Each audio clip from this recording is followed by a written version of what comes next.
hope that Wilson can do something short of a miracle in leading the Malaysian side in the 4x100 meters freestyle relay, which is the final race of the night. 6 events for day 2 of competition, beginning with the women's 200 meters backstroke and then the men's women's 50 meters breaststroke, the 200 meters butterfly, 400 meters freestyle, and of course the 400 meters freestyle relay final, where Singapore have a crack team this time around. We'll talk more about that along the way. Once again, Gerald Koh with me here at the Aquatic Center. Looking forward to a day 2 of competition. It was a fantastic day for Singapore yesterday, 3 gold medals, and looking at the list, it might be a repeat performance today.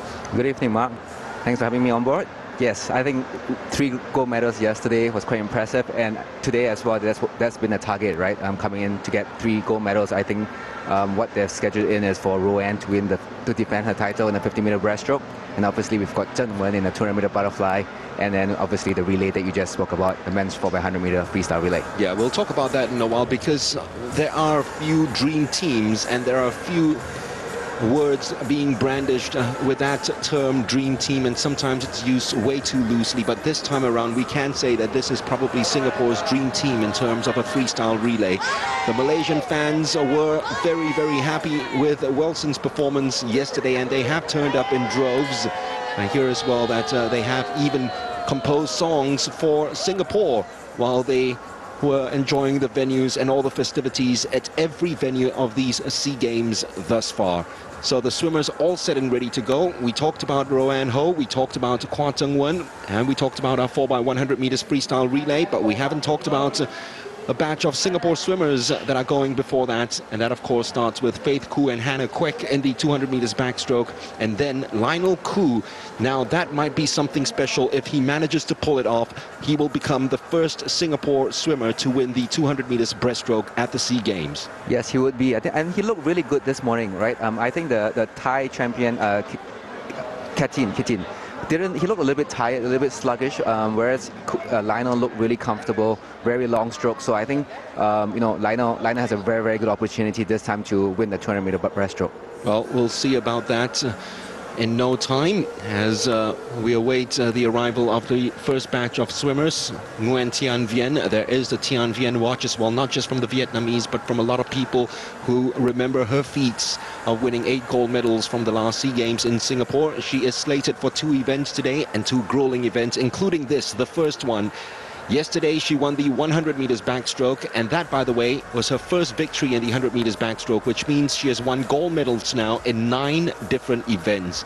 Only in 3 events has she managed to win it at least 2 in a row, and this is one of them. She's looking to become the first person to win this event for 3 games in a row since Chonlathon Vorathomrong of Thailand in 2005.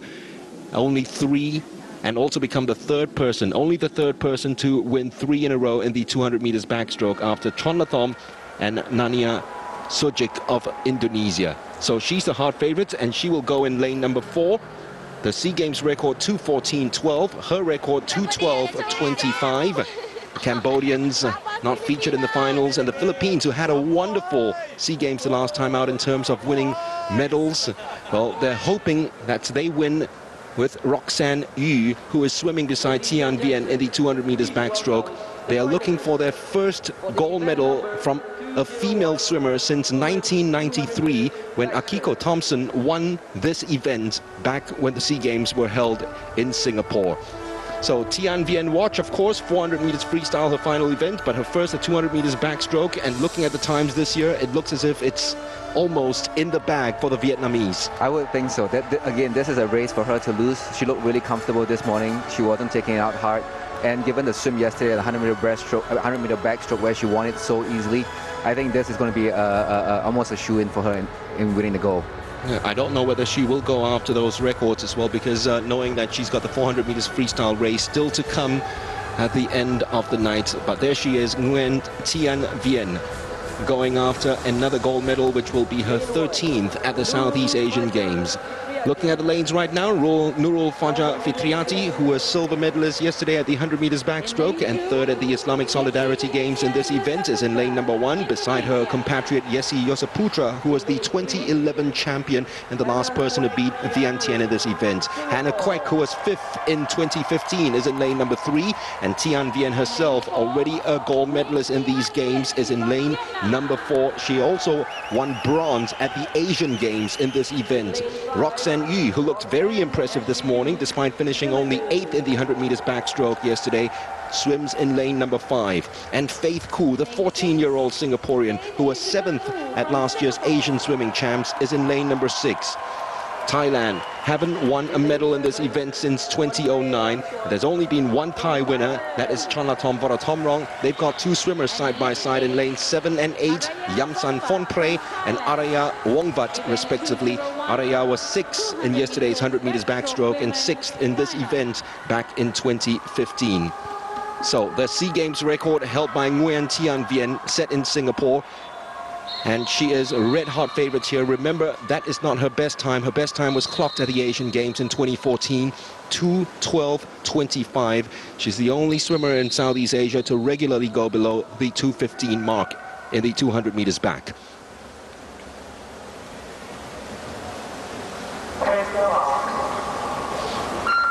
Nguyen Tian Viên won this event in 2013 by 5.45 seconds. That's the biggest winning margin in this event since 1975. And she is gunning for that big margin victory once again in her 2 events tonight, starting with this one. And yet again, she has gotten off to a flyer. Her breakouts in the backstroke yesterday and today have just been absolutely perfect. Absolutely. I mean, she uses that underwater kick to her advantage, right? So I guess backstroke, that's the most important thing.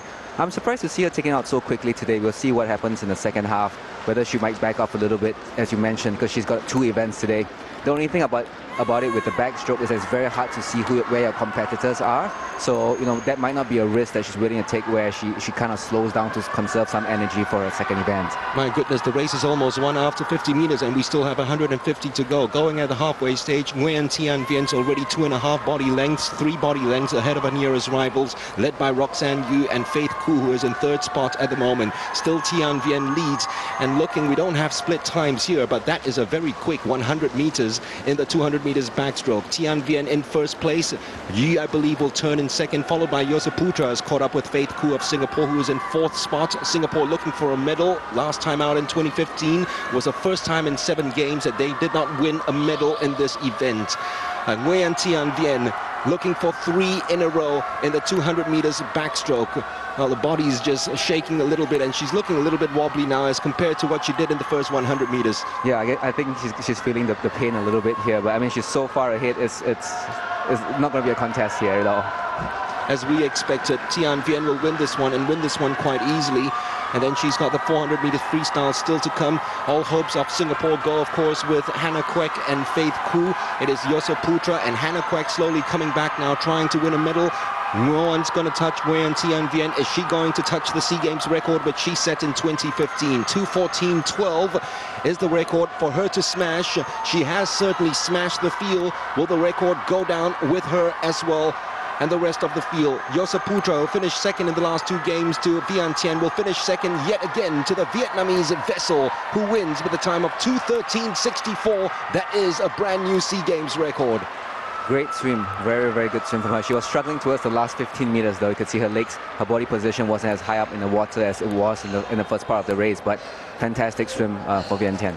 Well, how much of this will take out of her for the 400 meters freestyle? I know she's got some rest time because that's the penultimate event of the night, but still, that really, I mean, you hardly hear her breathe the way she did after the end of the race. But as I said, it's not her fastest time. It is still the fastest time ever clocked in the SEA Games. Yet again, looking at this, I love this shot because her breakouts for the backstroke is just absolutely superb, just like it was in 2015, even at the 2014 SEA Games. She just somehow gets that right. The moment she leaves the wall, she's already in the lead by a body length. Exactly, totally different class compared to the rest of the swimmers. And I think what you'll see her do right now is, I mean, you saw her trying to get out of the pool quite quickly, and she's going to go back to the other warm down pool, and you probably see her go 20, 30 laps, 40 laps maybe of warming down, right, to get the lactic acid out of her body, get ready for the race. At least, as you mentioned, she's got quite a few events in between now and the last event, second last event. So at least she's got some time to hopefully recover for the 400-meter freestyle later today. Well, that's a very good observation, Gerald, because a lot of swimmers actually skip the mix zone and go straight into the warm-down pool, especially those who've got multiple events. And sometimes press goes out and it's not a very good one, but you have to excuse them because the warm-up pool is the first thing that they're looking out for. Tian Viên has won it. We still don't know who has won bronze, so we're looking for official results to see whether Hannah Kwek has got herself in the reckoning for a medal. She was chasing it with Roxanne Yi. No, Hannah Kwek will finish in 5th spot, followed by Elizabeth Koo, Faith Koo, and Roxanne Yi repeats her bronze medal position. In fact, 1, 2, 3, it's the same order as they finished in 2015, with Nguyen Tian Viên, gold medalist yet again in the women's 200 meters backstroke in the Sea Games, and yet again breaking the games record. The first woman to ever go sub 2:14 at the Sea Games, 2:13.64. Will be interesting to find out what that winning margin was as well, and whether it beat her very own 5:45 that she clocked, the winning margin ahead of Yosaputra in winning in 2013.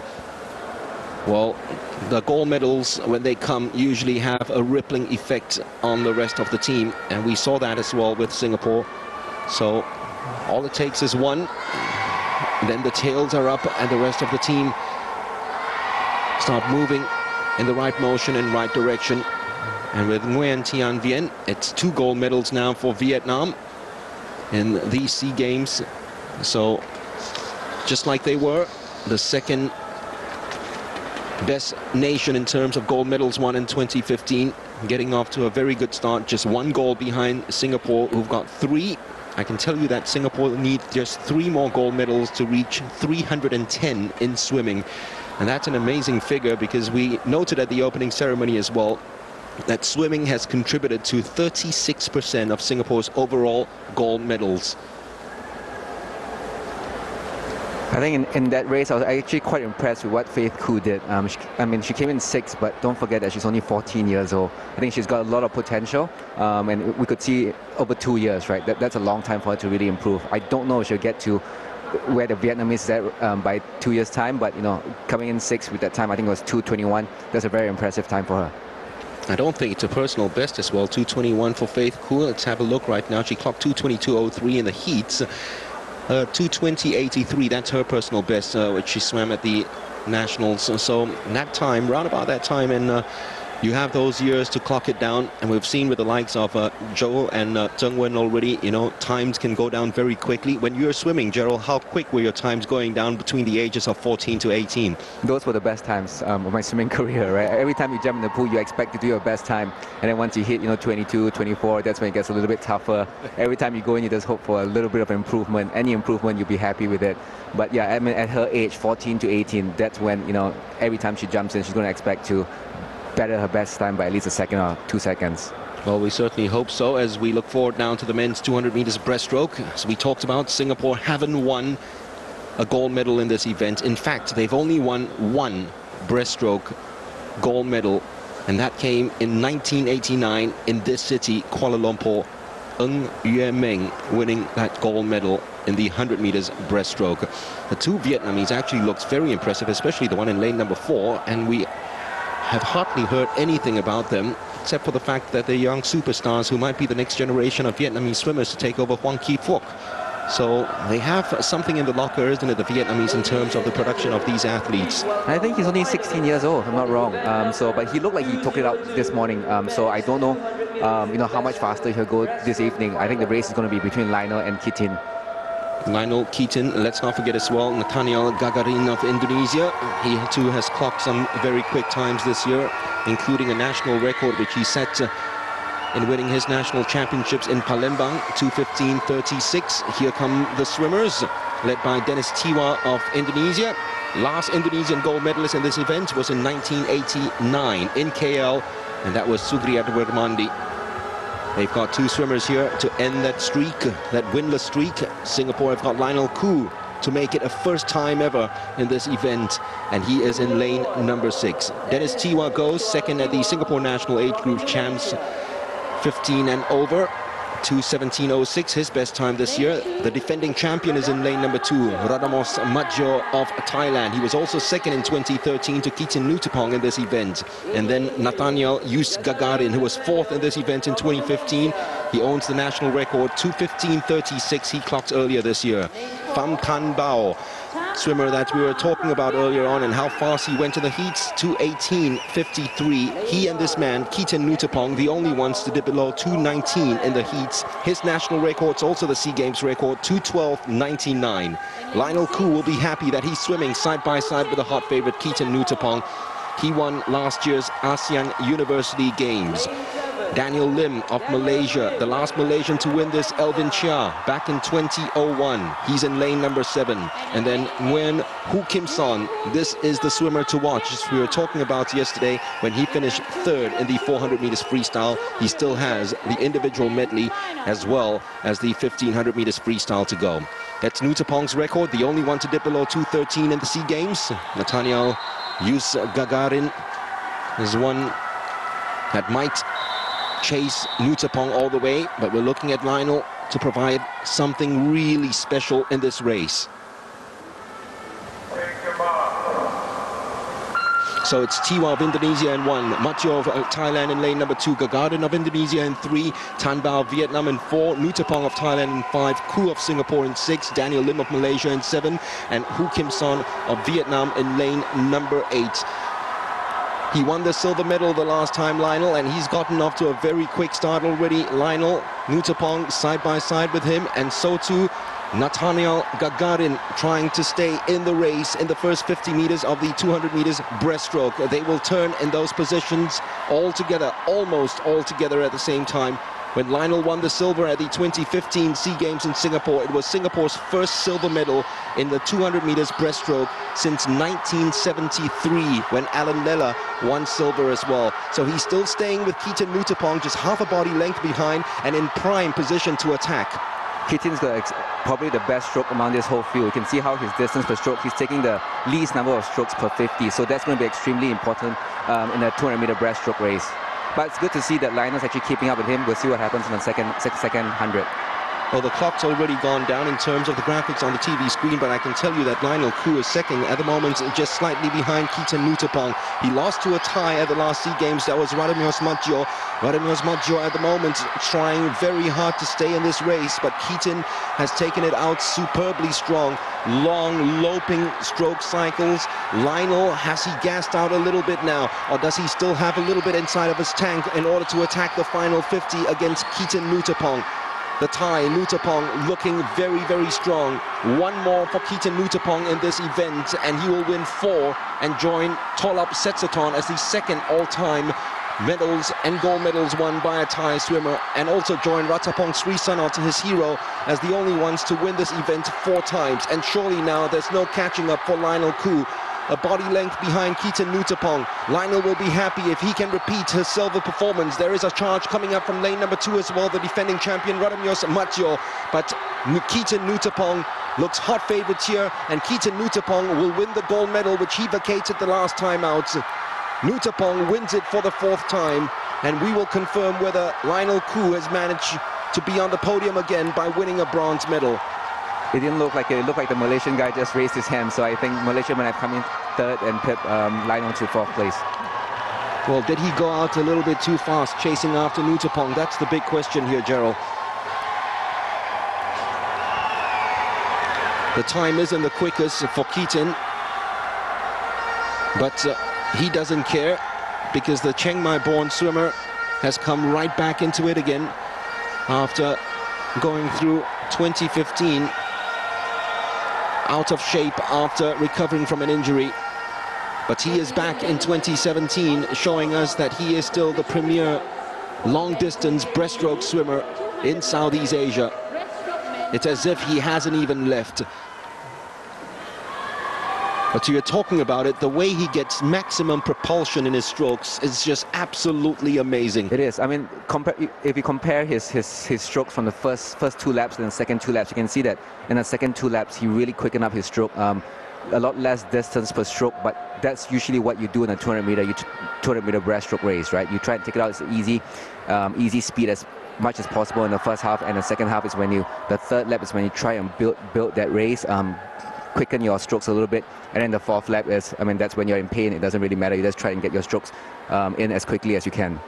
Well, that question again, Gerald, do you think that Lionel went off a little bit too quickly in trying to chase after Nuttapong? Everybody was trying to chase after Nuttapong. Lionel actually looked really good in the first 100 as well. He had very long, very long strokes. He looked really comfortable. So I don't know. I mean, I'm sure he's very disappointed in that. But we've still got the 100-meter breaststroke coming up that hopefully he can hopefully get the gold medal in.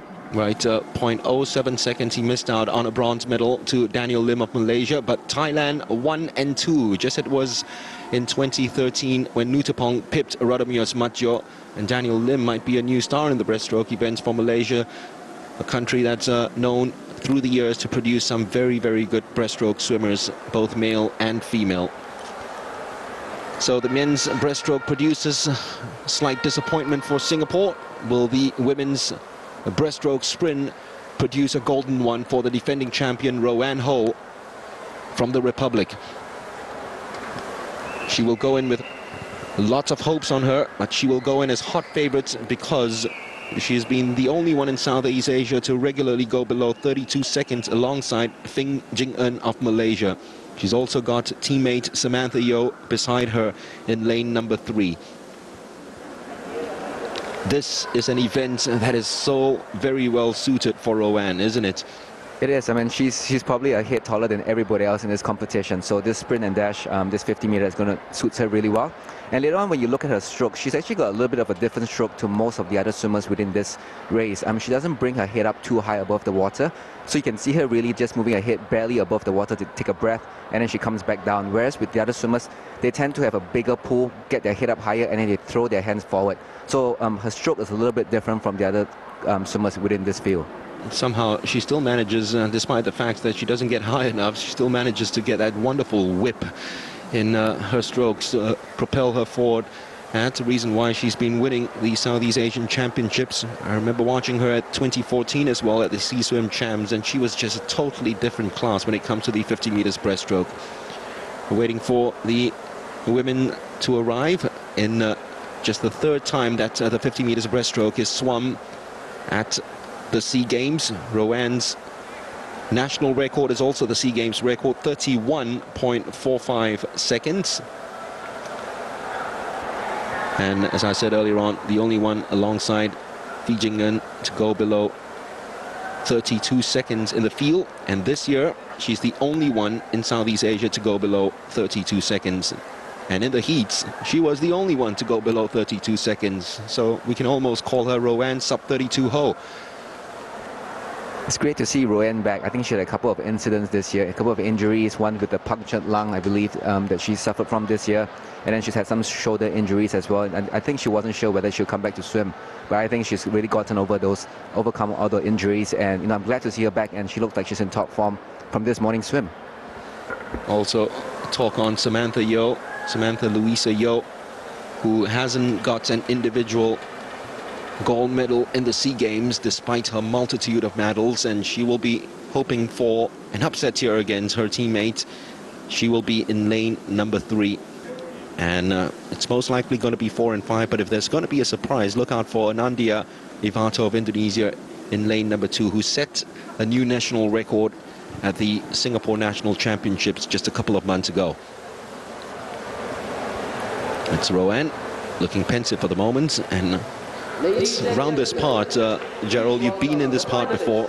It's almost as if you're visualizing the race yourself, isn't it? You are, but I mean, this is the time when you're at your most nervous. Before you walk out, you're just thinking, going out for your biggest race. You've trained so hard, so long for this. It's just all about a mindset, being mentally prepared. But once you walk out, the crowd is screaming. You're walking to your lane. You don't really hear anything. I mean, you're just, after a while, you're in a zone getting ready to get into your race, swim it the way you're planning it to. Well, during your days, did you come up with headphones as well? Because that seems to be the trend these days, isn't it? No, that was a long time ago, so no headphones during my time. Was the time of the Walkman, wasn't it? All right, so the ladies are all out for the third event before our first couple of victory ceremonies, and Roanne Ho hoping to win Singapore's first gold medal of day 2 of competition from swimming in the 50 meters breaststroke. Side by side with Samantha Yeo, and then Malaysians Fee and Kong side by side as well in 5 and 6. Samantha actually had a very, very good start this morning. When we watched the race, the heats, she was actually ahead of Roanne for most of the race until the 25-meter mark, and that's when Roanne gained her momentum and she pulled ahead of Samantha. But I think if Samantha continues to have a very good start this evening, she could be in the running for an upset. Well, she was 8th at the Asian Swimming Championships last year, and Andia Ivato, as I said, if there's a surprise in this event, it might come in that lane. Samantha Yeo, who was 4th in this event in 2015, 5th in 2011. First at the Asian Youth Games, she's in lane number 3. Roanne Ho, the defending champion and the only one in Southeast Asia to go below 32 seconds this year, she is in lane number 4. Fing Jin Eun has also gone below 32 seconds, not this year though. But she's in lane number 5. She was silver medalist in 2015. Erica Kong, who was 3rd in 2015, swims in lane number 6. Personal best this year, 32.47, swam at the Malaysian Open. Janjira Sri Saad, who is a Thai champion with a time of 32.94. She's also the Thai national record holder. She's in 7. And Vuti Phuong An of Vietnam swims in lane number 8. She swam 34.27 at the Asian Champs, and in the heats this morning has clocked a new personal best already just to make it to the final 8.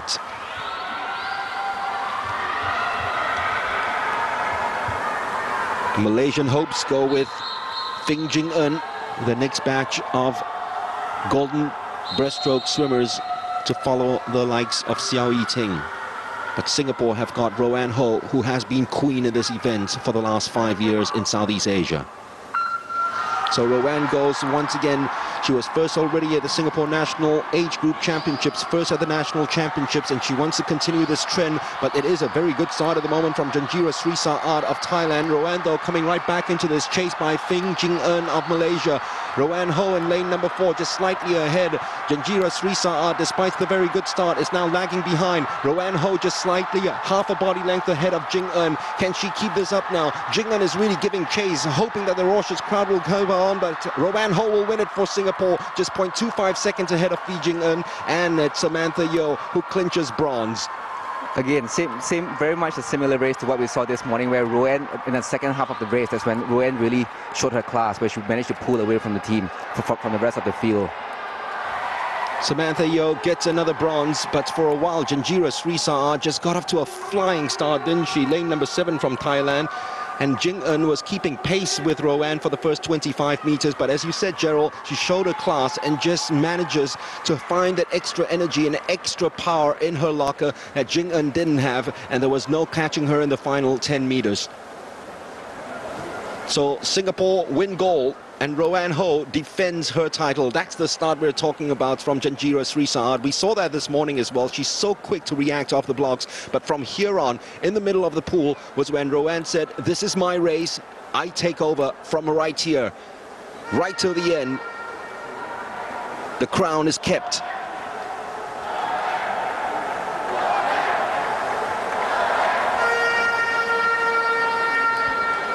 It looks closer, probably, from where we are from the broadcast center. It wasn't the best of finishes for Roanne, though. You saw, because I mean, before she hit her last stroke, she was either going to glide it in or take a small stroke, and that's always unfortunate when you do a butterfly race or you do a breaststroke race, and that's probably the most annoying thing, because it's not something you can control. When you get close to the race, to the wall, you're thinking, should I take another one or should I just glide it in? And in this instance, you saw that Roanne took another smaller stroke to touch the wall. Well, she did, and even though it's not the cleanest of finishes, probably not the cleanest of races that Roanne's ever swum in her life, it still is a gold medal for her at the Sea Games, and the second in a row in the 50 meters breaststroke.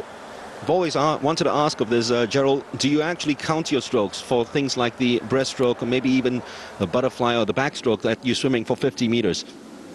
Not usually for 50 meters, I think, because 50 meters is basically you're just going all out, right? It doesn't really matter strokes as much, but in like a 200-meter breaststroke, that's when it really matters, I think. The swimmers know exactly how many strokes they're going to take from first, second, third, and fourth lap. So that's a little bit more critical, but I think in a 50-meter like this, it's really just going in there and just smashing it. She did smash the Seagames record, 31.29 seconds. That is a mighty quick time. That's a new national record as well. Yeah. Won a gold after that. I mean, this is something that you expected and you anticipated? Well, it's definitely something that I really wanted to happen, but I wasn't sure if it would because I was facing a lot of problems, even post-surgery, and like I kept getting roadblocks during my training, so at some points I didn't think it would be possible at all. So to be here is almost like a miracle. Yeah. This is going to be your last game? SEA Games maybe, but I might be swimming Asian Games next year, yeah.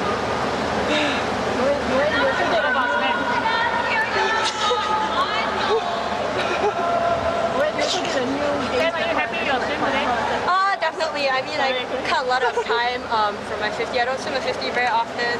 So definitely this is like one of the fun race for me, and I really enjoyed swimming beside my teammate. And so best times are a bonus, so I'm really just happy to be here.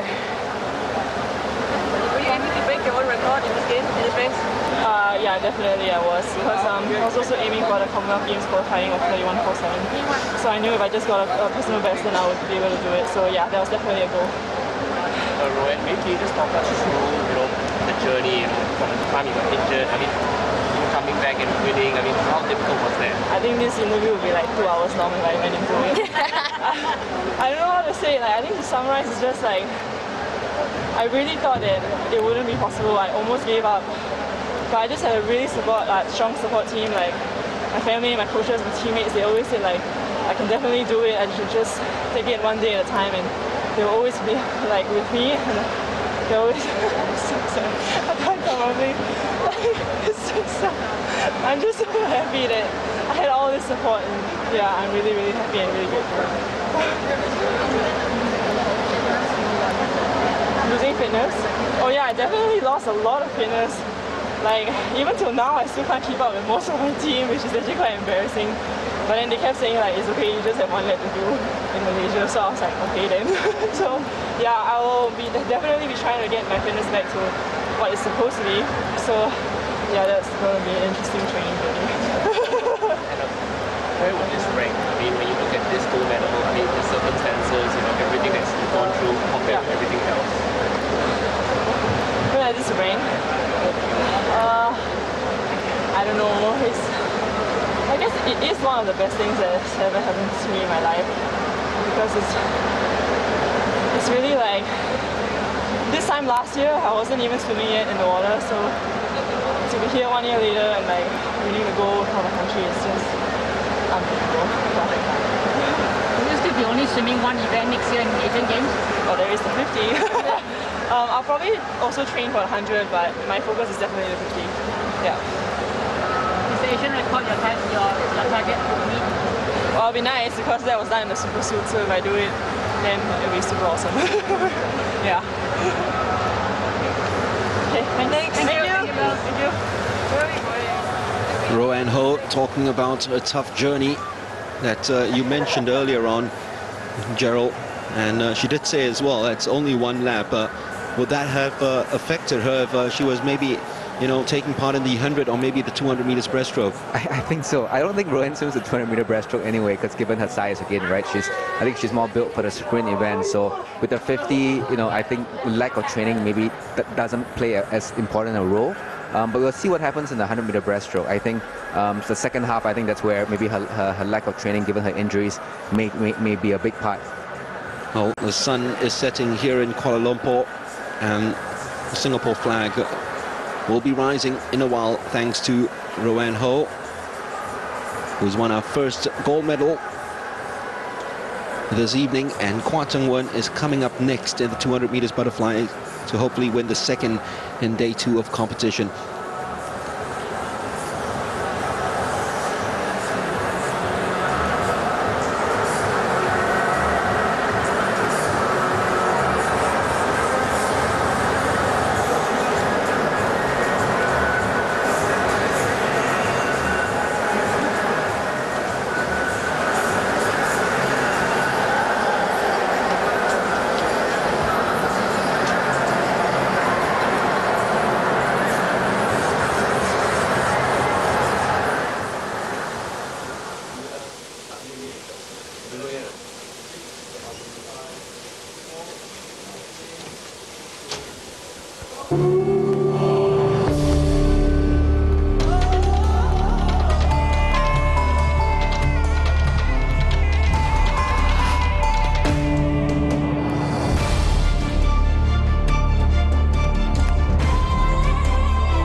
the victory ceremony for the first race of the evening, which was the 200 meters backstroke for women. I forgot to mention as well, with Sam Yo winning the bronze medal, that is her 7th individual bronze won at the SEA Games. I think she did mention as well that it's a personal best time for her, so congratulations to her too. Definitely was a personal best time for Roanne, a new national record, a new SEA Games record. We've already had 3 races and 2 SEA Games record on this, the second day of swimming competition. I can tell you the record that probably feels most threatened this evening is the 4x100 meters freestyle relay. That record is scared, that 2015 record, because it might be just taken out and blown up into the KL air with the quartet that we have from Singapore.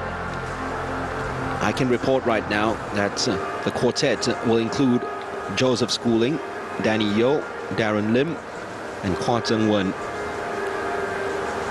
Gerald and I will allude to that and talk about it in a very short while on why that is the dream team and, for my money, the best ever relay side that we have. At least on paper it looks that way. First though, let's concentrate on Tian Viên winning her 13th gold medal in her short SEA Games career.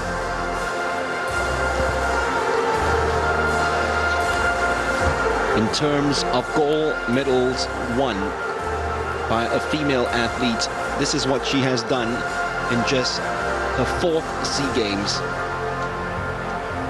It's her 13th goal to go along with 5 silvers and 2 bronzes. And in front of her, she only has Tao Li, Nurul Huda Abdullah, Junie Sung, Patricia Chan, and Jocelyn Yeo. But remember, those ladies took almost 10 SEA Games, except for Patricia, of course, who retired early. The ladies took at least 6 to 7 SEA Games to receive their gold medals. She's only done it in her 4th SEA Games, with still more gold medals to come. This lady is a real phenom. No two ways about it.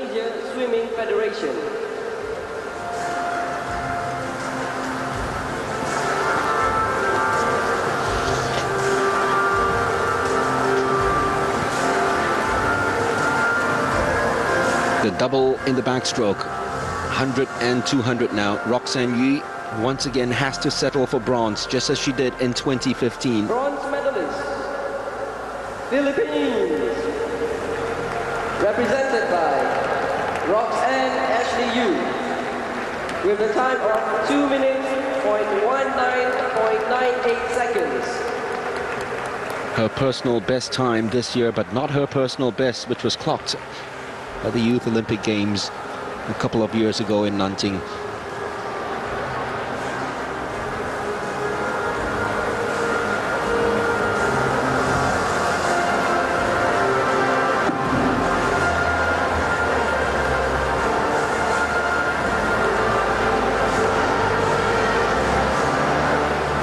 Silver medalist, Indonesia, represented by Yesi Venetia Yasaputra, with a time of 2 minutes, 0.18.19 seconds. Yosaputra's 3rd silver medal in a row. After winning in 2011, she must be so sick of the sight of Nguyen Tian Viên.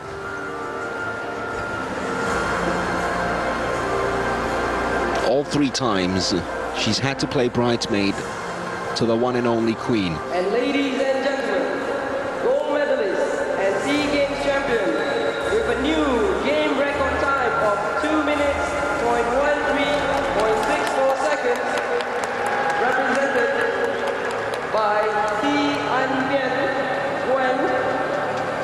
from Vietnam. The first swimmer to go below 2:14 at the SEA Games, Nguyen Tian Viên, also becomes only the 2nd swimmer after Chonlathom Vorathomrong to win this event 3 times in a row. In fact, just the 3rd after Chonlathon and Nanik Sowanji. And looking at her career, by the time the next SEA Games come, she will be the first to win this 4 in a row.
Another goal for Nguyen Thian Vien at the Sea Games. And there's no doubt, of course, there is the undisputed at the Sea Games from Vietnam. The Viet vessel has conquered almost all and almost every event already at these games. 9 events that she's won gold medals in. And this event as well, she won bronze at the last Asian Games. And surely now that will be the next territory for her to stamp on. I think so. Very impressive to get a bronze medal at the Asian Games for someone as young as she is. So I think she's got a good opportunity there.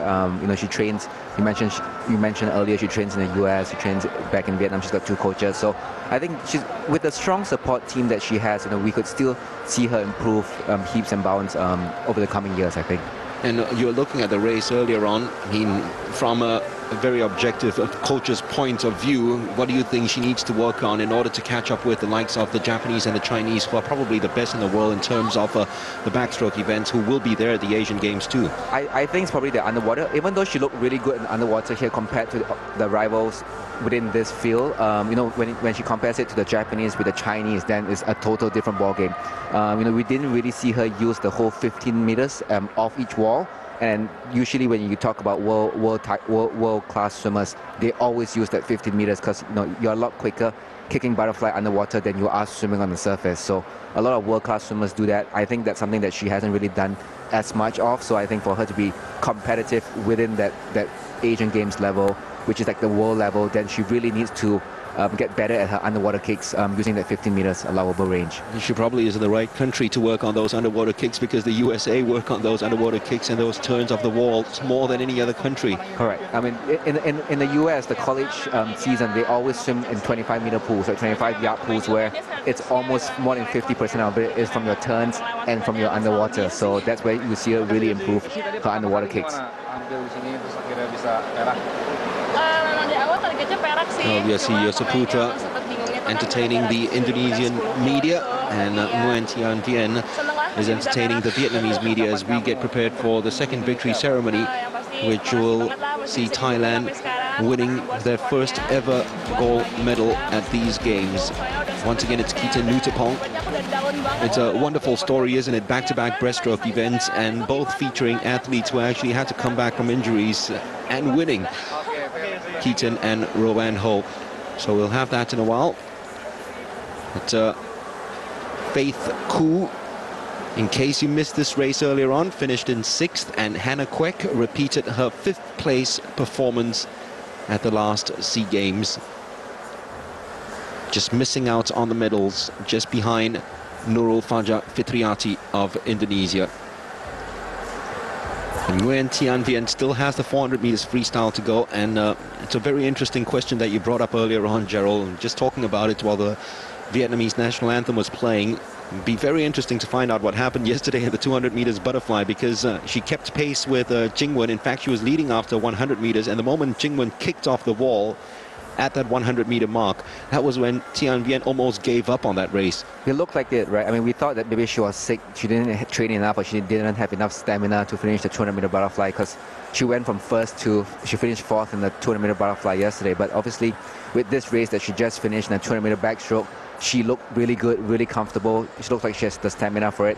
And even this morning in the heat of the 400-meter freestyle, she looked very comfortable, right? So it doesn't look like stamina has anything to do with it. We'll see what happens in the 400-meter freestyle, but I mean, I'm really curious to see what, if we get a chance to talk to the coaches, what really happened in that 200 fly yesterday.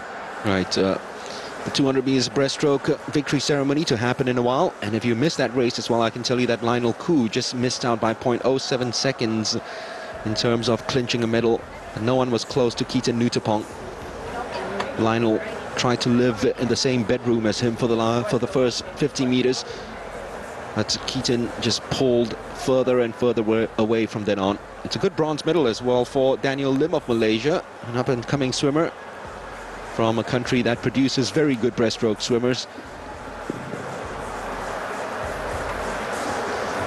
Daniel Lim was Malaysia's second medalist since Elvin Char's last win in 2001. Yap Si Tuan won a bronze in 2013, and here in 2017, in front of his home fans, he will be taking a trip up onto the podium to receive his bronze medal. But it's 1-2 Thailand, just as it was in 2015. I was actually quite impressed with Daniel's swim. You know, if you look at most of the other swimmers, as I mentioned earlier, a lot of them took the first 100 out relatively easy, with very long distance per stroke, very few strokes per lap. But if you look at Daniel, he actually, from the first get-go, from the first lap, he had very, very high turnover, and he actually maintained that high turnover throughout the race quite consistently. So I think it takes a lot of training, and he's probably a bit younger to be able to sustain that kind of stroke rate over a 200-meter distance. Keaton Nuttapong, he missed out on 2015, remember? And when he wasn't around, the mice and the mouse to his right came out to play. But now he's back, and the big cat is back in the middle of the victory ceremony to receive his gold medal. The Prime Minister Department, President of Amateur Swimming Union of Malaysia. He is a big, powerful lad who is also very strong in the individual medley. We talked about it this morning, about how these breaststroke swimmers are strong in the individual medleys, and Keaton Nuttapong was the last person in Southeast Asia to beat Joseph Schooling in a race. And it'll take some time now for the next person to beat him in the 200 meters breaststroke if he keeps this form up. First though, Daniel Lim might be on the menu for future SEA Games. Great swim by the Malaysian to clinch the bronze medal in the 200 breast.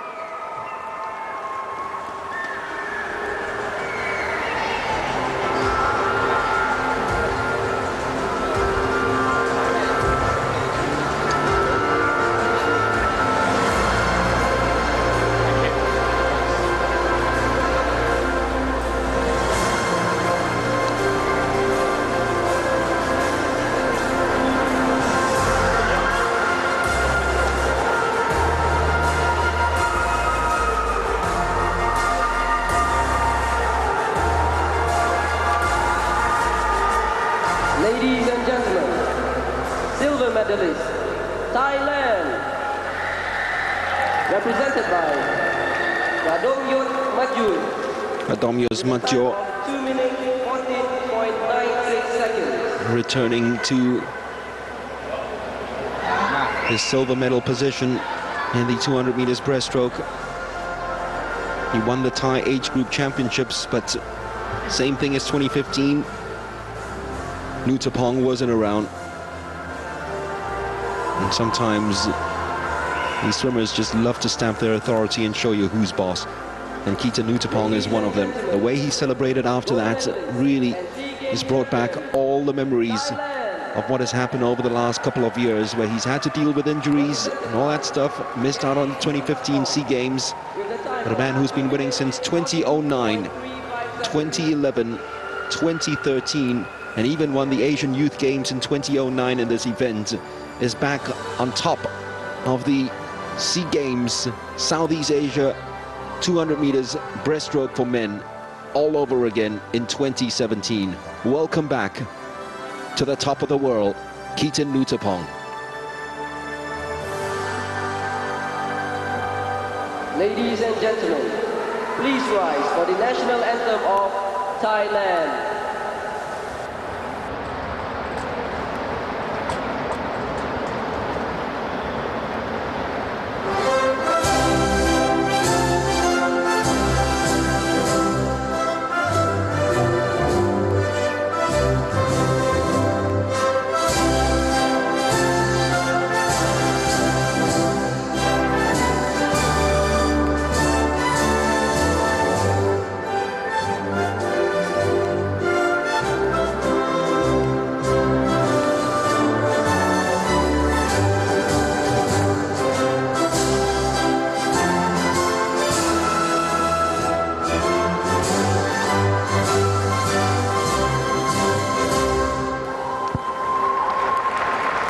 Keaton Nuttapong back on the winners' podium. And Gerald and I was just talking about the fact that a lot of good things were expected out of this Chiang Mai-born lad who's got wonderful parents to support him all the way through.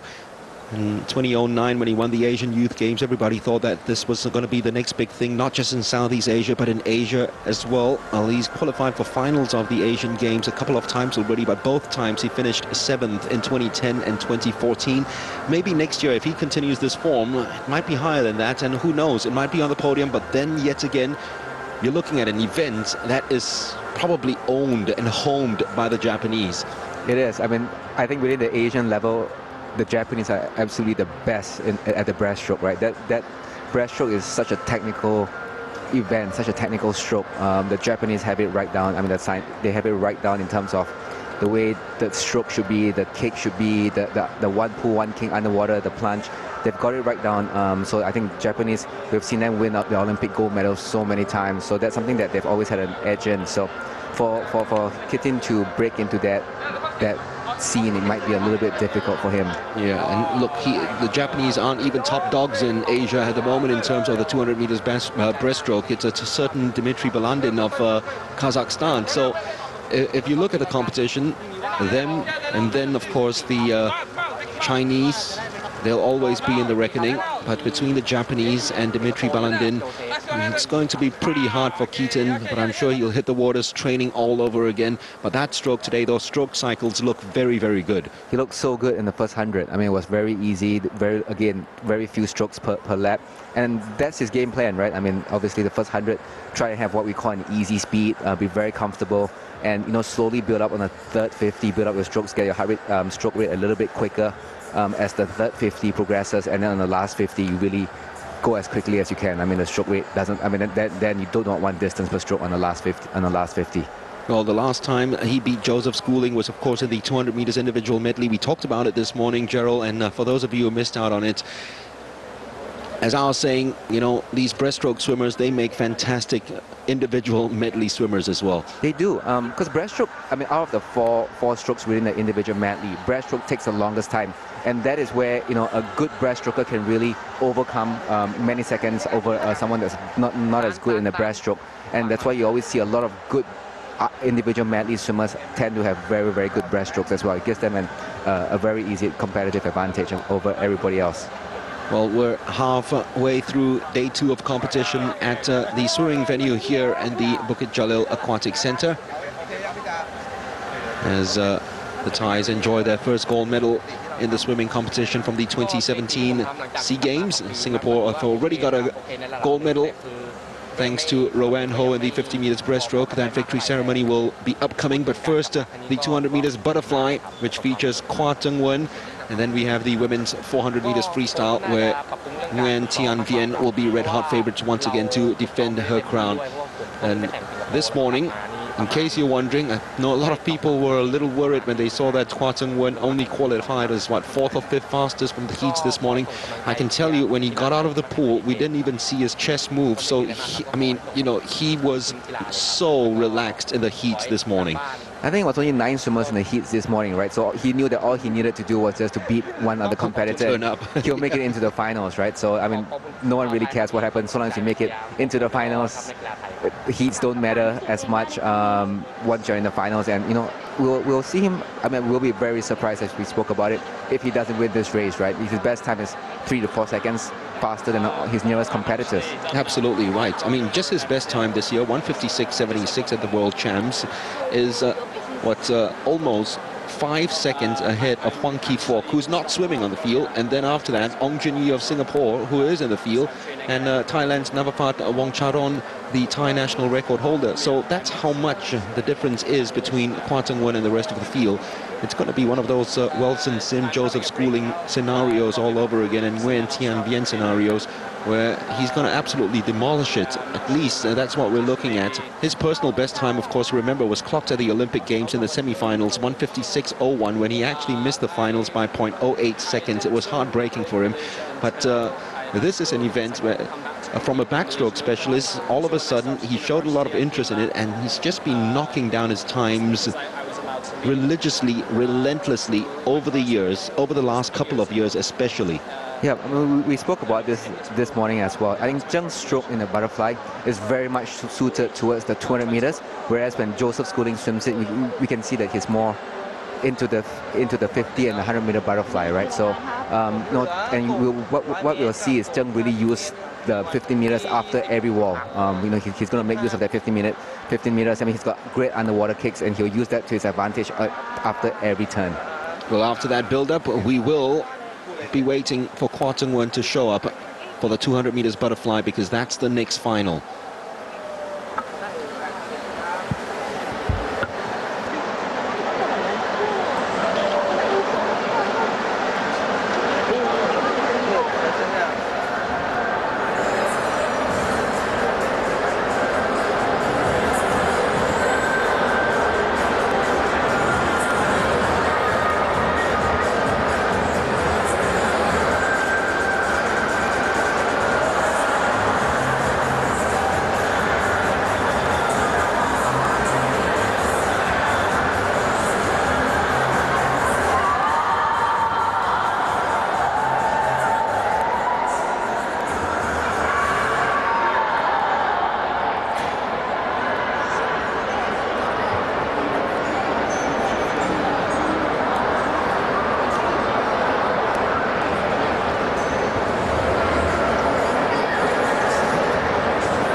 So Kwa Tung-won just about ready to come out for the 200 meters butterfly, and leading the field will be his compatriot Ong Jun-yi, a 16-year-old swimming in his very first SEA Games. Well, Singapore have won 3 in a row thanks to Joseph Schooling. Unfortunately, Schooling's not swimming, otherwise he'll become the first swimmer to win 4 in a row in this event. No country has ever won 4 in a row before, though. Singapore has an opportunity to do that and become the first country to win this 4 in a row. Tung-won trying to become the 5th Singaporean to win the 200 meters butterfly and follow in the footsteps of Alex Chan, Roy Chan, Koo Teng Chuan and Joseph Schooling. There's a huge gap there, I know. It's because before Joseph won, Singapore did not win in this event for 36 years. And then in 2011, Southeast Asia received a butterfly schooling, which has ebbed right through to 2017 and probably the rest of this decade. So here they come, Ong Jun-yi in lane number 1, the 16-year-old who won the Singapore National Age Group Champs with a time of 2:01.21. Kwa Tung-won, the hot favorite, 1:56.76, remember his best time this year, swam at the World Champs where he missed the semi-finals by 0.05 seconds. Jessie Lacuna of the Philippines in lane number 3, the national champion.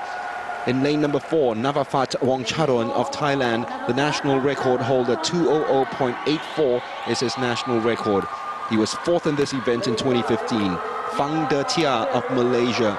The last time Singapore did not win this event, it was Malaysia that won it. It was a certain Daniel Bago back in 2009. Nguyen Ngoc Huynh of Vietnam in lane number 6. Vietnam haven't medaled in this since 2009. Kitia Thanakrit of Thailand in lane number 7. He was 3rd at the Asian Youth Games behind Kwa Tung-won, who was the winner. Huynh Mandat of Vietnam in lane number 8, completing the field. Joe Schooling's record is 1:55.73, and that is also the national record that Tung-won will be going after, trying to become only the 2nd Southeast Asian after Joe to dip below 1:56. That he almost did at the Olympic Games. So remember, Kwa Tung-won in lane number 2, Jin-yi in 1, Lacuna of Philippines in 3, Wongcharoen of Thailand, who went out very quickly in the heats this morning in 4, De Tia of Malaysia in 5, Ngoc Huynh of Vietnam in 6, Thanakrit of Thailand in 7, and Mandat of Vietnam in lane number 8.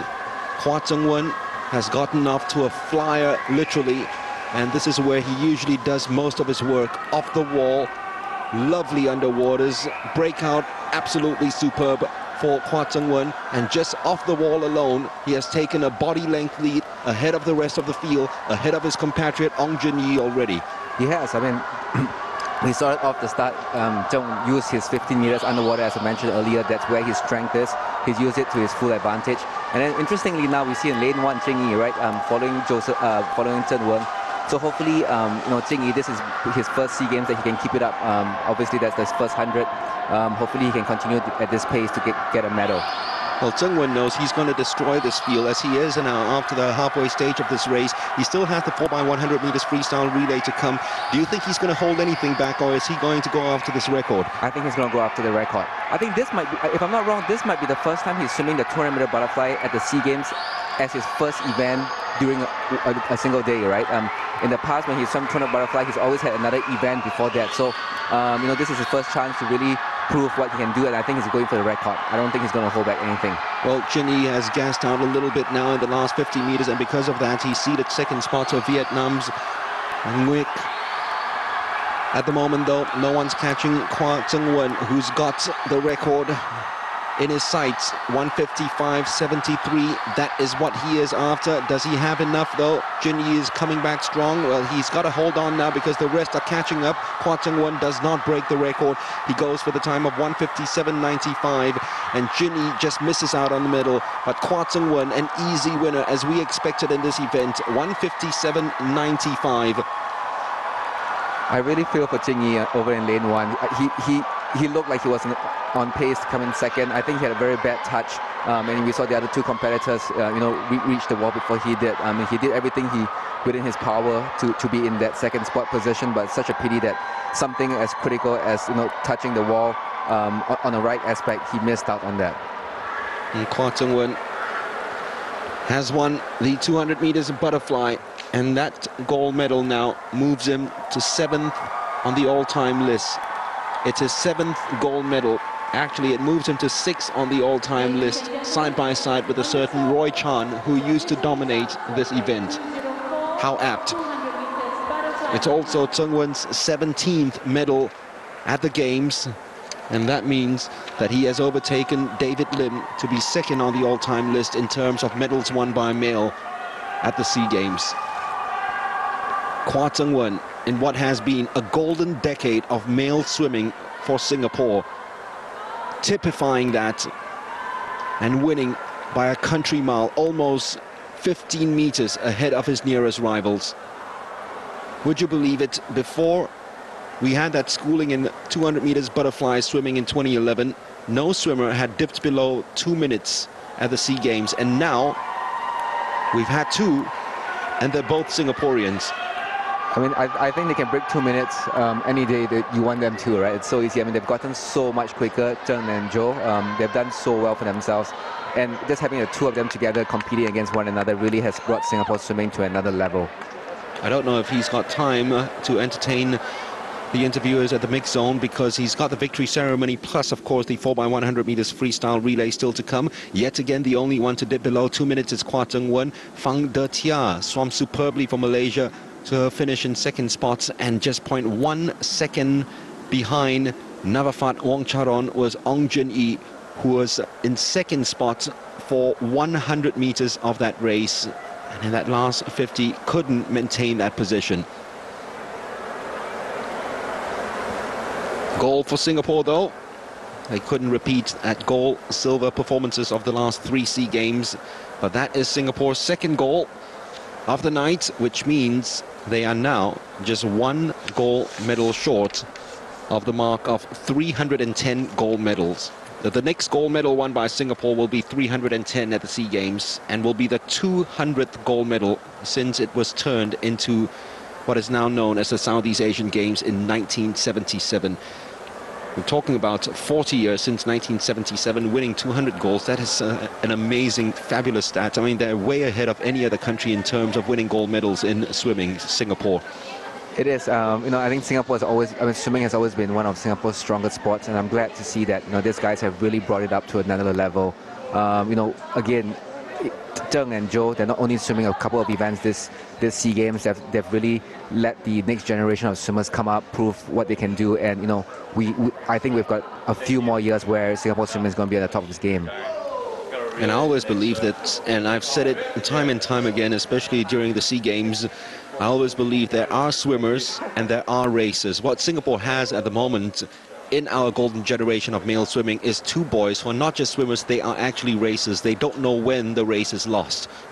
It is. I mean, that's so important, right? I guess you can be the best trainer, best swimmer, but when it comes to racing, it doesn't matter if you know, mentally or physically you're not as strong. I think a lot of it is a mental game, but you know that Joe and Chen, when they come to race, they are really ready to compete. That's something that you can't really train, not something that can be taught. You either have it or you don't, and you know that those two are extremely fierce competitors. I remember attending a conference once as well, and I will not name that particular swimmer. I will not name the particular swimmer. They were actually talking about a certain swimmer at the Olympic Games, you know, and how his strokes were absolutely imperfect. And the big question that came was, what did he finish? Did he win? The answer was yes. I said, let's not care whether his strokes were imperfect. He won, because that's what a racer is all about. You know, it's not about looking beautiful in the pool or anything like that. It's about winning the race. And Jung-won and Joe have that in them. Women's 400 meters freestyle. Speaking of racers, well, when it comes to long distance, of course, there is no one comparable to Nguyen Thi Vien, and she was the fastest qualifier from the heats this morning.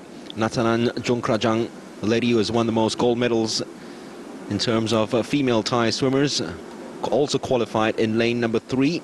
But it was a very good swim from the very young Nicole Justine Marie Oliver of the Philippines to get side by side with Nguyen Thi Vien as the second fastest qualifier. Singapore have got two very young swimmers in the field too. And they are, of course, Rachel Singh and Gan Ching Hui, who is just 14 years of age, Ching Hui, but she already won the Singapore National Age Group Champs this year. So looking forward to it.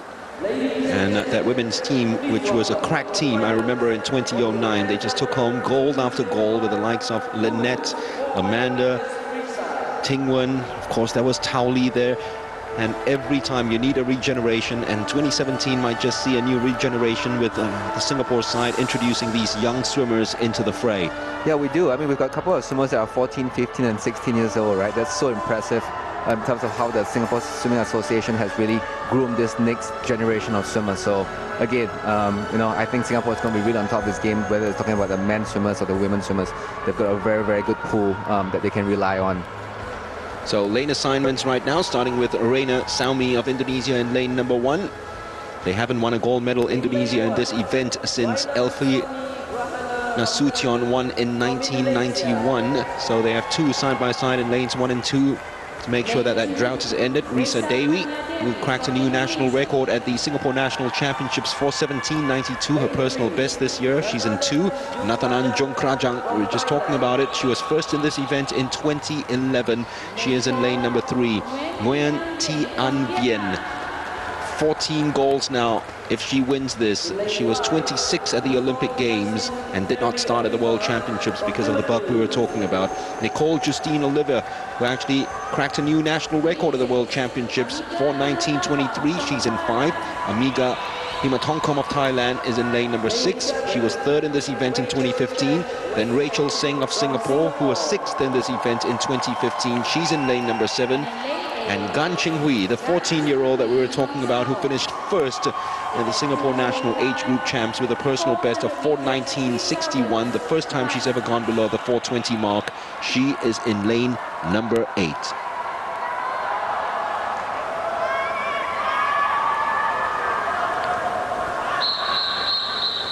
Risa Dewi has clocked very fast times this year.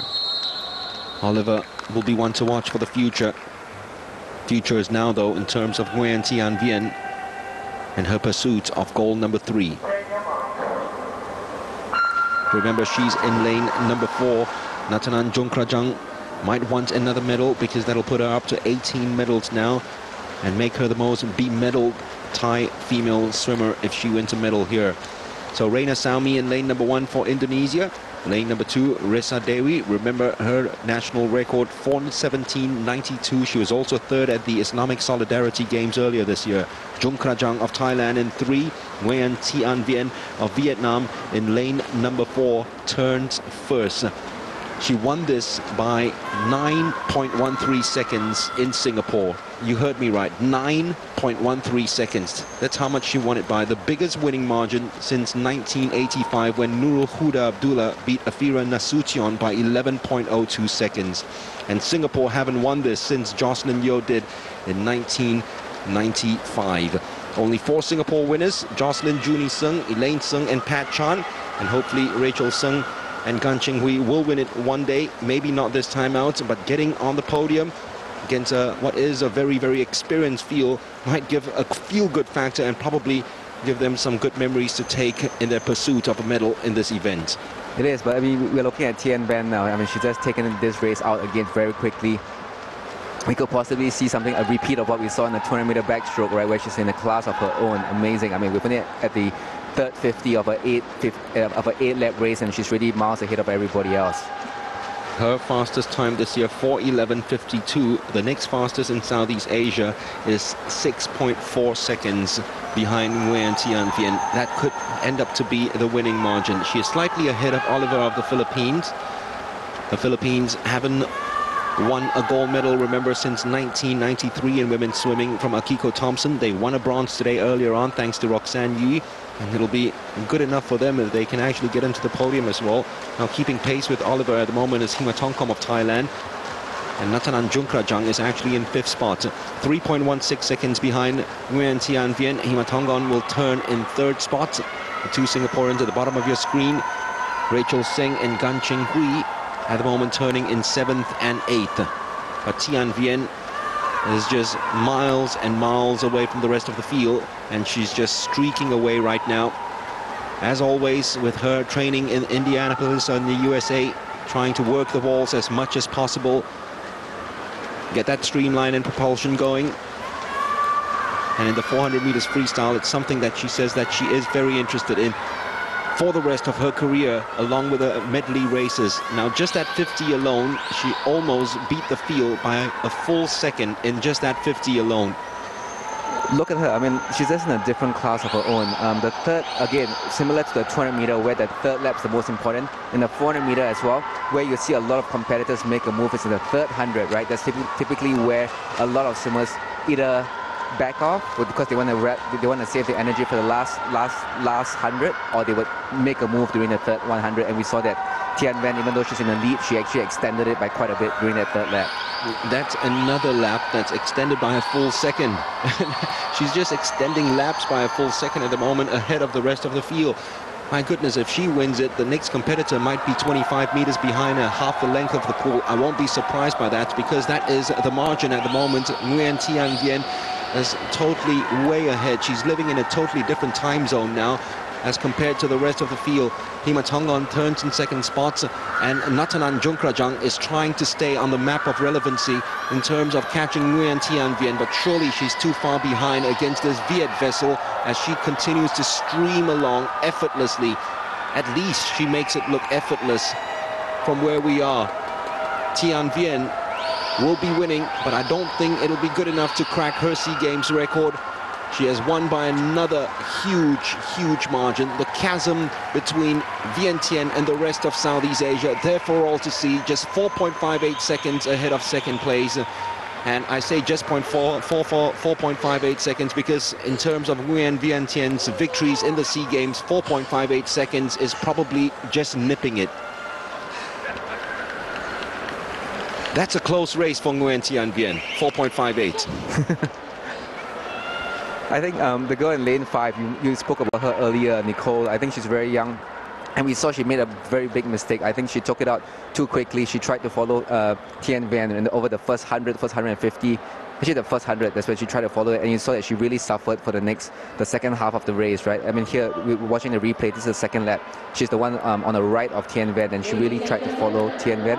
And I think, that's probably not what her coach wanted her to do, and she really hit the wall barely halfway into the race. She certainly did. No one can follow Nguyen Tian Vien. So sometimes where you're in a 400 meters race with her, or even in the longer distances like 200 meters butterfly or 200 meters backstroke, I think it's best to stay as far away from Nguyen Tian Vien so that you don't have that ghost trail, leaving the rest It's almost like a carcass behind her, fighting for that silver medal, and the silver medal and bronze was won by Thailand. Himatongkom, Amiga Himatongkom, and Nathanan Junkrajang, who picks up a bronze medal, just her second bronze medal at the SEA Games, and that makes 18 medals, which means she is the most bemedaled female Thai swimmer of all time.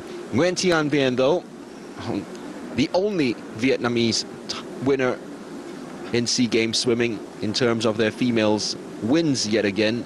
She's only won it 14 times over. And this race is another one that she's won 2 in a row.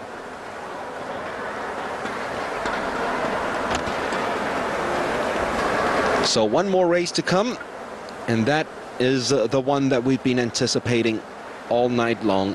The 4x100 meters freestyle relay. We will be discussing that and Singapore's awesome foursome.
The sights and sounds of Bukit Jalil Aquatic Center, and Roanne Ho gave us a beautiful sight with a gold medal in the women's 50 meters breaststroke, just as she did in 2015.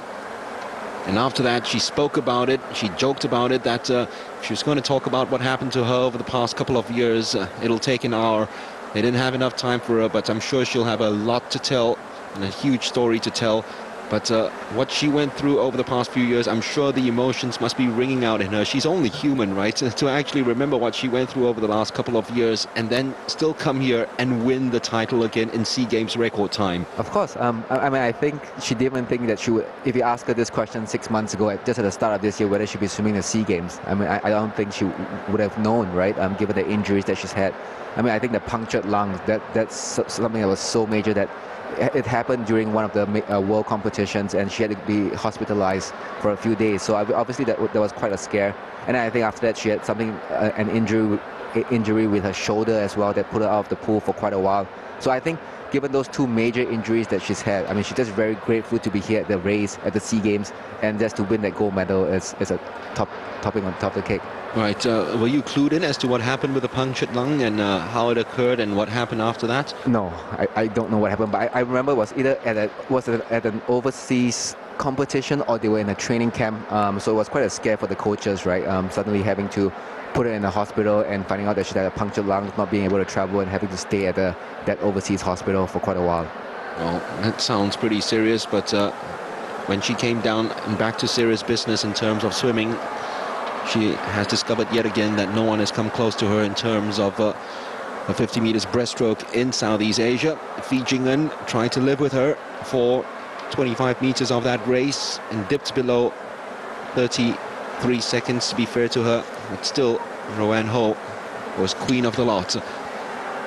Janjira Srisad actually had a very good start, but didn't manage to maintain it after the 25-meter mark. And Janjira Srisad's start wasn't surprised at it at all, because she is actually a 50 meters freestyle specialist, so she is famous for that kick off the board, reaction time very good and great underwater. So her start was pretty good. But Roanne, what makes her so strong in that final 25 meters of the race? I think she's one of the few swimmers that actually builds the race as it goes on. A lot of swimmers you see tend to do it they start out fast and they kind of die towards the end, right? But Roanne is one that really builds out her speed as the race goes on, and that's why you see that in the first 25, she was on par with most of the swimmers, and then in the second half was when she really managed to break away and win that gold medal. Samantha Yeo, part of the medal standings too, as she wins her 7th individual bronze medal. So 3 medals for Singapore tonight, 2 of them being gold. Roanne and Kwa Tung Wen and Samantha, and a lot of near misses for bronze for the likes of Lionel Koo and Ong Junyi.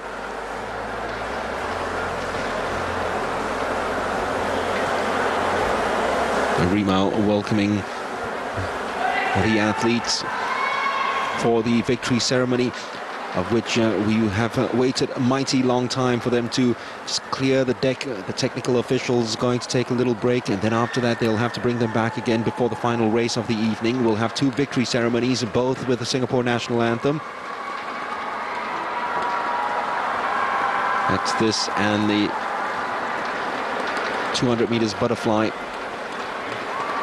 So 2 individual wins for Singapore, 2 individual wins for Vietnam, 1 for Thailand, and a win in the 4x100 meters freestyle relay for Singapore would mean that we would repeat day 1's performance. Like, did you really count, or are you just like... I'm just like stepping around. Yeah.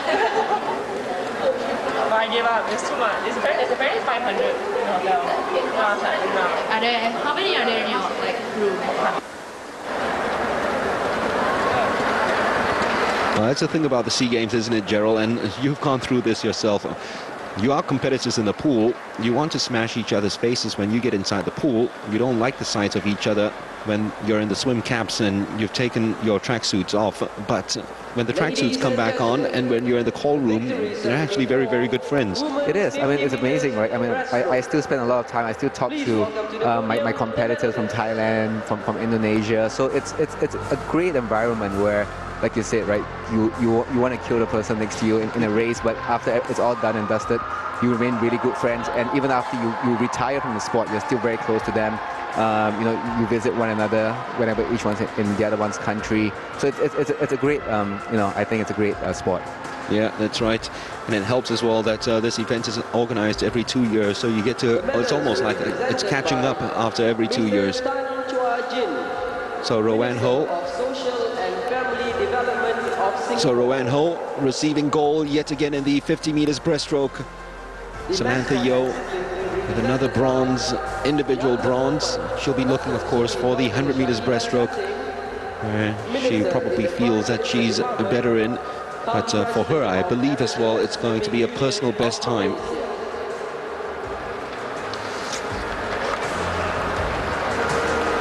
So we wait for the announcement.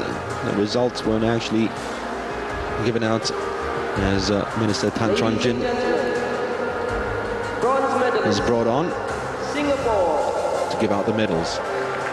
Represented by Samantha Louisa Jin Yeo with a time of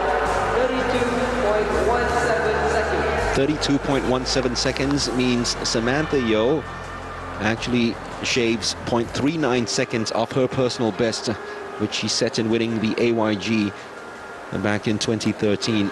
Well, shaving that much time off in a 50 meters breaststroke must give her a lot of confidence. It is, and she looks really happy. I think given, again, the way that her body type is, she mentioned that she's not much of a sprinter. So this event was something that was for fun. I think she's going to focus more on the longer events, which we'll see in the coming days. So that will be interesting, given that she's already improved by almost 0.3 of a second in a 50 meter. It'll be interesting to see what she does in the longer events. It's also a personal best and a new national record for Fi Jing En. So that's how fast these ladies were going in the 50 meters breaststroke. New personal best for Samantha Yeo, new national record for Fi Jing En, and unfortunately not a new national record for Samantha Yeo, only because the winner happens to be her countryman, Roanne Ho, with a new SEA Games record and a new national record. And back again, the feeling, this is her version of cloud number 9. With what she has gone through, it's not just Rowan, but also her friends and family. They must be feeling a lump in the throat right now, seeing her back, receiving that gold medal, and being the fastest female breaststroker in Southeast Asia all over again.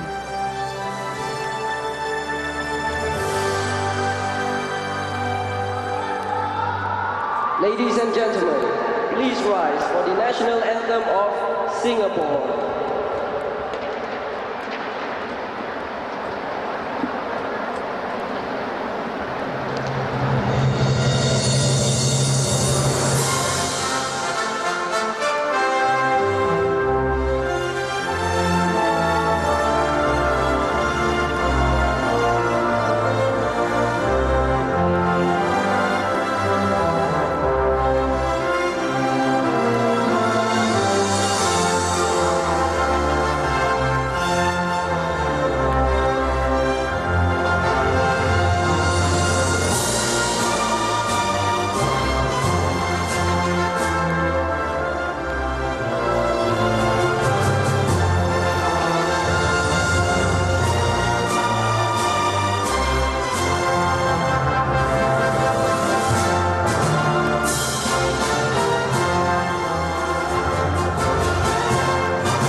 Ladies and gentlemen, presenting the 29th Seagame medalist for women's 50 meters breaststroke.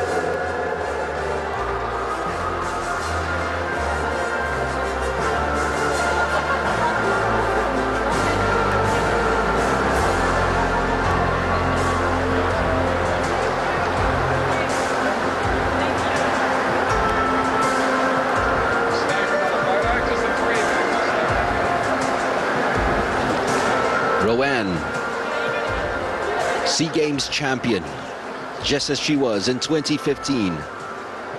New Seagames record, just as it was in 2015. It's her only individual race. She's not slated for the relays either, so she's made it count in her one and only chance and shot in Kuala Lumpur. And this is how she did it for the 50 meters breaststroke final. Janjira got off to a quick fire start from Thailand in lane number 7, but from the halfway mark, Rowan all the way. Exactly. Again, right? We spoke about this earlier. You know, her first half wasn't much to shout about, but you know, the second half is that when she really got into her momentum and managed to really pull away from the field. We were talking about her finish as well, that it wasn't full, it was rather choppy, and that extra stroke was needed. That's always unfortunate. It's not something that you can really, you know, blame her for. It's a split decision that she needed to make at that point. And that time for her was a very, very quick time for Rowan Ho as well. I'd like to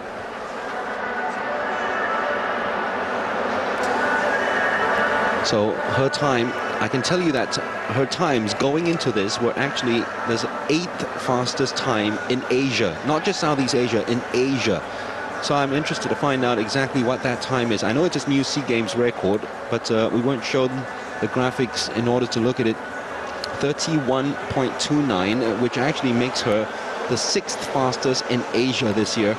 And she might be interested in the Asian Games next year, because if you look at the top 6 fastest, there are a couple of Japanese and Chinese there, but they're only allowed to send 2 swimmers each. So Rowan might actually be a surprise inclusion in the grand finals of the Asian Games next year. We might never know if she continues swimming with this sort of speed and form into 2018. So Rowan's won her goal, Jungwon's going to receive his gold in a while, and the 4x100 meters freestyle relay also coming up.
Congratulations to Rowan from the Bukit Jalil Aquatic Center. Let's go to track and field right now, because I hear Dipna Limprasad is about to race in her event, and I believe it's the 400 meters hurdles. But we will get that for you in a while when we're ready, as Rimao is ready to bring on the next batch of medalists and the medal ceremonies for the men's 200 meters butterfly. Remember, of course, the 4x100 meters freestyle still to come with Singapore red hot favorites. But first, let's cross over to the National Stadium and watch Dipna Limprasad in action.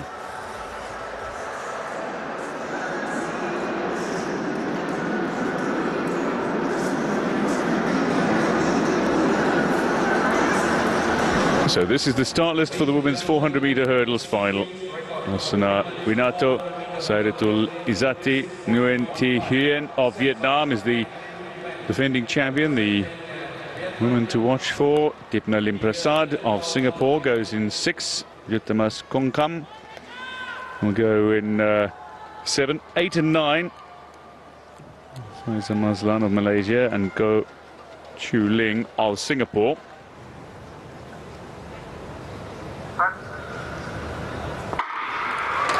Getting off to a decent start, going in lane 3 is Osana Winato, the former gold medalist. And first at the hurdles, it's very comfortable for Nguyen Thi Huyen of Vietnam, and she's really eating up the back end of this course. She ran the first bend absolutely superbly, and she's got an enormous lead over anyone else in the field. It's now Osana Winato who's actually caught up best and is running second best overall. We'll have to see when they come out of the second bend, but it's undoubtedly Nguyen of Vietnam who is in the lead and set to claim another gold medal in this event. The defending champion is not going to be beaten, bar a horrendous accident, and it doesn't look like it's going to happen. She's got energy, she's got stamina, and most importantly, she's got impressive speed over this back straight.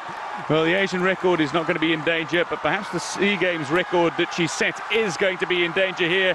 It is going to be Nguyen of Vietnam who demolishes the field, demolishes nearly her own record. The battle for silver here is a good one. It's only just Dipna Limprasad of Singapore manages to claim the silver medal very impressively on the line in a three-way battle for the 2 remaining medals. But what a dominant, absolutely dominant display from Nguyen Thi Huyen of Vietnam. It was Prasad with a very impressive finish, because Winato was in the silver medal position till the final few strides. Wow, that was a real run in itself. Another Vietnamese named Nguyen, and winning by the same amount of margin as the Vietnamese named Nguyen in swimming too.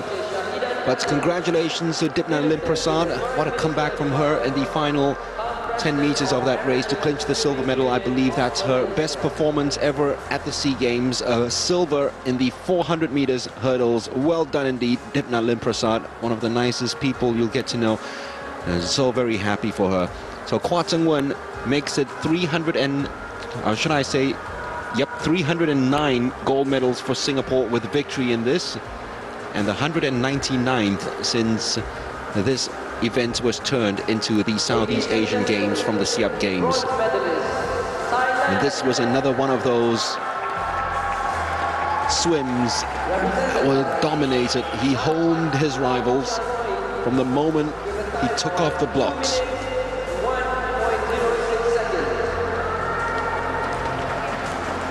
It's one of those races where you say the race was won on the plunge, although there was still about 175 to go after that. But Zheng and his underwaters and breakouts took it out and defeated the field at the 25-meter mark. Very good swim by the Malaysian.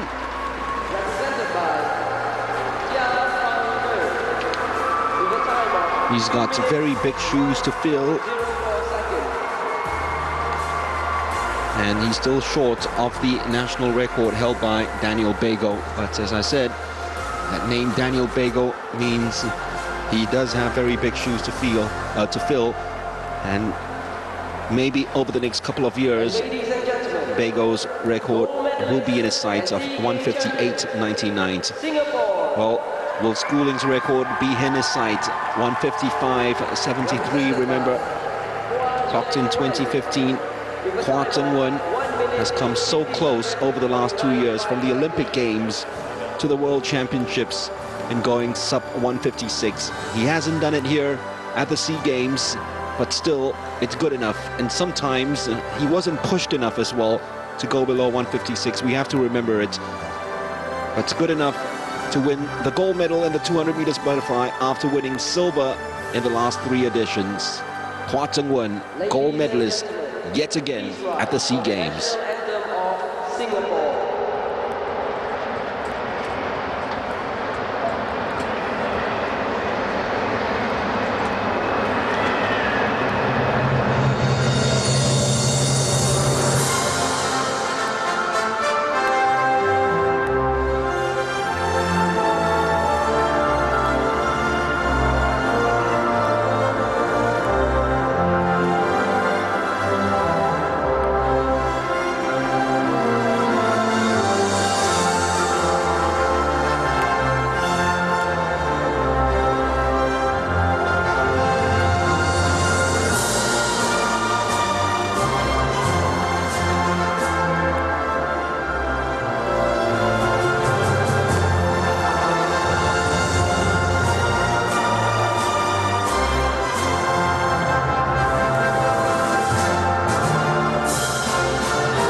So ZW with another W at the Sea Games, and he'll be going for another one as he rushes off to join his teammates for the 4x100 meters freestyle relay. Looking at his swims over the last couple of years, Gerald, do you think, although he started out as a backstroker, but do you think this might be the event that he probably end up keeping his eye on and being his pet event for the rest of his career? I think so. I think he's still going to swim the backstroke events, but this is going to be his focus for the next few years. I mean, this is the event that he mentioned he wants to come in top 8 in the world, and he just barely missed that, as you mentioned, in the Olympics and at the recent World Championships. But, you know, I think he's got a natural talent for the butterfly events, especially the 200-meter butterfly. So I would say this is going to be his main event going forward. I've spoken to a lot of people in swimming cycles, and they say that one of Zheng Wen's biggest strength is that this boy just doesn't get tired. He is tireless, he is a real worker, indefatigable as we call him, a real tank inside of him, born with 4 lungs. And because of that, he's able to swim the amount of events he has over the years at the Sea Games, winning the amount of medals he has through the years. And surely he's not going to be too tired for the 4x100 meters freestyle relay that's happening in a while.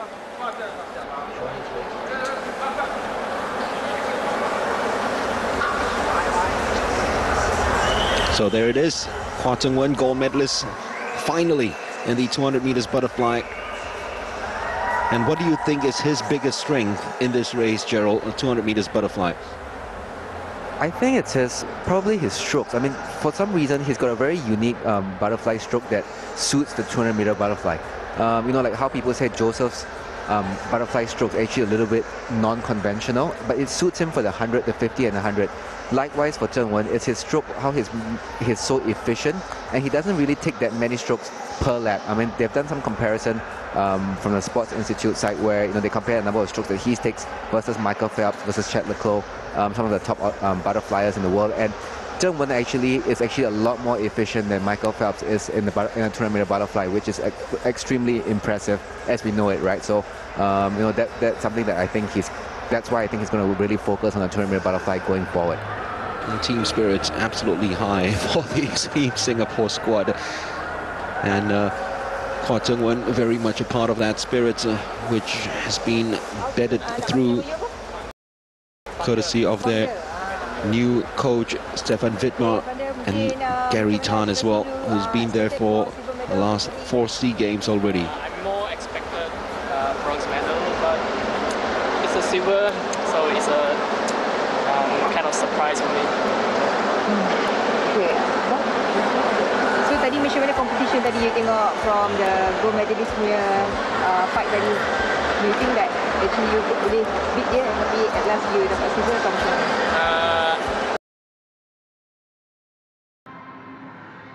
Players being introduced to a cauldron-like atmosphere here at the Seliang. Can Vietnam continue their free-scoring form against an Indonesian team whose defence has performed admirably so far? They conceded on match day 1 against Thailand, subsequent to that 3-0 win against the Philippines and a 1-0 win against Timor-Leste. So only Thailand have scored against Indonesia, and only Cambodia, and via a late penalty when the game was already lost, have scored against Vietnam. So something's got to give. Will it be the Indonesian defensive record or Vietnam's form of scoring 4 goals per game so far? As always, we can go pitchside now for the national anthems before we bring you that all-important team news.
First time we hear a little bit of disrespect to national anthems. I'm sure it's meant in good spirits, but let's see how the other anthem is observed as we hear the national anthem of Indonesia.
tắm Romano với sodium PCA cho cảm giác mát lạnh sảng khoái và hương thơm nam tính lịch lãm, cho bạn luôn chủ động trong mọi tình huống.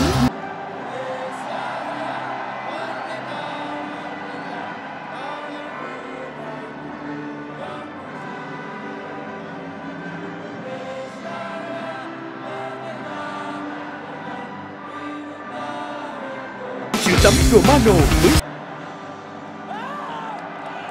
Well, this is setting up very nicely indeed. There may have been 60,000 plus at the show alarm for Malaysia against Myanmar, and what an atmosphere that was. Probably 1/10 of that crowd at the Seagame, but they are packed into the stadium, and as you can hear from the singing of both national anthems, it's one of those rare occasions in an international tournament on foreign soil where both teams appear to be equally well supported. And spare a thought for the referee that's got to keep a lid on this. Al Yakubi, the man in the middle. Packed stands at the Seagame. This is what we want to see at the Sea Games. Incredibly well attended. Al Yakubi Omar Mubarak of Oman, our referee, with his assistants from Hong Kong, Bangladesh and Chinese Taipei. Goals everywhere you look in this Vietnam team who've just had their pre-match photograph. We check in with them now. 12 goals amongst the squad. And the players in the starting 11 have contributed 10 of those. And in particular, watch out for the number 10, Kong Pong, the tournament's joint scorer, along with Myanmar Zhang Tu, on 4 goals. He'll be looking to surely take a step forward tonight to claim that golden boot. And there's goals on the bench as well. Both Quang Hai and Haddock Chin are amongst the goal scorers for Vietnam in a goal fest for them so far in Kuala Lumpur 2017. As for Indonesia, slightly more conservative in the way they play the game, and that's reflected in their lineup, which we'll see very shortly after the toss of the coin, the commemorative 2017 Kuala Lumpur Sea Games coin. It'll be thrown in the air by referee Al Yakubi. It looks like the Indonesians have won the toss. Will that be the only thing they win? As we get a glimpse of a man on edge, Hu Chang, the Vietnamese coach, who's done such a good job with this squad. And remember, Indonesia, not so long ago, were banned from all international football by FIFA, and they have come back onto the international arena, taking it by storm. The rest appears to have done them good, if anything, and if they're starting 11, no question, you've got to look out for David Septian, the number 29. 2 goals on the tournament for him already, and players to keep an eye on.